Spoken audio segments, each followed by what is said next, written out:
জয়গুরু, সুপ্রভাত, হরি ওম ও অখণ্ড সংহিতা বা অখণ্ড মণ্ডলেশ্বর শ্রী শ্রীমৎ স্বামী স্বরূপানন্দ পরমহংসদেবের অমৃতময় উপদেশবাণী 14 খণ্ড। অনিত্যকে নিত্য করো। জনৈকা বিশিষ্টা ভদ্রমহিলা তাহার পুত্রের সম্পর্কে কতকগুলি উদ্বেগজনক ব্যাপার শ্রী শ্রী বাবামণির চরণে নিবেদন করিলেন।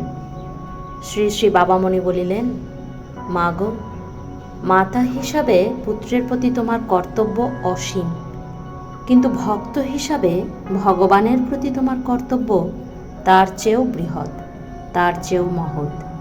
স্বামী, পুত্র এবং পরিজনের প্রতি কর্তব্য যখন ভগবানের প্রতি কর্তব্যের পরিপন্থী হয়ে দাঁড়াবে, তখন ভগবানের প্রতি কর্তব্যকে ঊর্ধ্বে স্থান দিয়ে অপর সকলের প্রতি কর্তব্যকে অধীন করে নিতে হবে।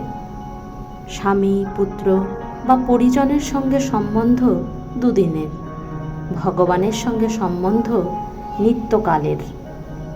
তবে যে স্বামী, যে পুত্র বা যে পরিজন তোমার ভগবৎ কর্তব্য সম্পাদনে সহায়ক, তাদের সঙ্গে ক্রমশ অনিত্য সম্পর্কই নিত্য সম্পর্কে পরিণত হয়ে যায়।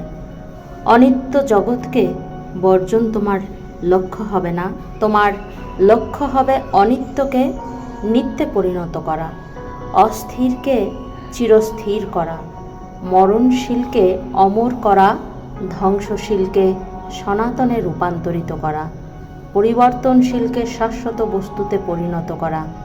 তোমার স্ত্রী হওয়া, মা হওয়া, বধূ হওয়া, কন্যা হওয়া, সবই মা এই মহৎ উদ্দেশ্যে জানবে। হরি ওম।